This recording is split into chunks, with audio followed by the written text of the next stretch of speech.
Zee 24 तास एक पाऊल पुढे। आजच्या ठाणे बंदमध्ये महापालिकेची परिवहन सेवा टीएमटीचं पार सँडविच झालंय। बसेसची शिवसैनिकांनी काल रात्री आणि पहाटे तोडफोड केल्यानंतर प्रशासनानं बसेस रस्त्यावर न उतरवण्याचा निर्णय घेतला। मात्र बंदला विरोध असणाऱ्या मनसेनं प्रवाशांच्या सोयीसाठी बसेस तातडीने रस्त्यावर आणण्याची मागणी करत वागळे इस्टेट आगारात धाव घेतली।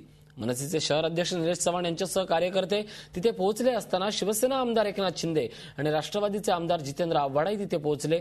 बसेस रस्त्यावर धावल्या तर बंदचा परिणाम जाणवणार नाही या भीतीनं आव्हाड आणि शिंदे जोडीनं याला विरोध केला। टीएमटी आगार प्रमुखांच्या समोरच चव्हाण विरुद्ध शिंदे आव्हाड अशी बाचाबाची सुरू झाली। यामध्ये आगार अधिकाऱ्यांनी कोणतीही भूमिका घेतली नाही।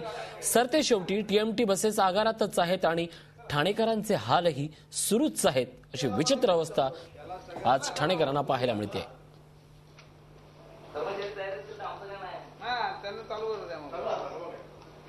लोकांच्या घरांचा प्रश्न आलाय, 10 लाख लोकांना बेघर होणार आहे। या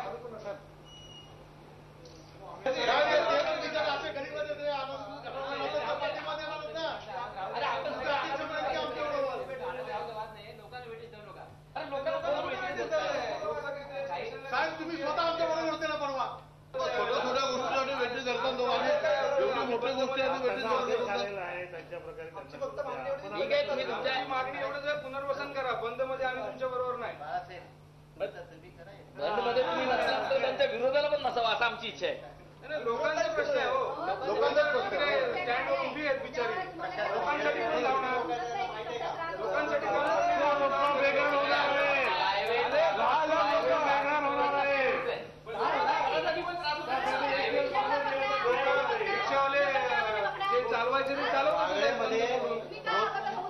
मला सांगा, 50 रुपये सीट घेऊन रिक्षावाले चालवतात ना, त्यांच्या काचा नाही फुटत, तुमच्या तेवढा रोजचा 5 लाख साप येतो, एवढं माहित आहे साहेबांना? जागा द्या।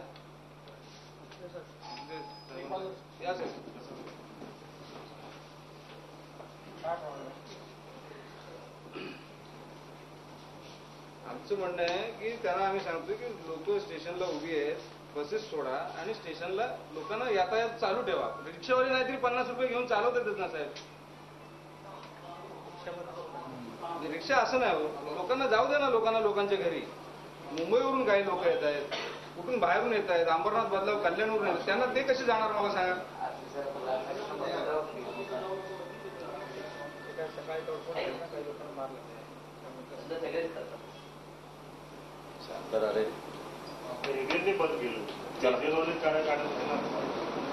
ते जाऊ दे बाबा, तुम्ही गप्पा चला, तुम्हाला काय करायचं? पण ड्रायव्हर कंडक्टर जात नाही, तो टेकाळे काय करणार आहे?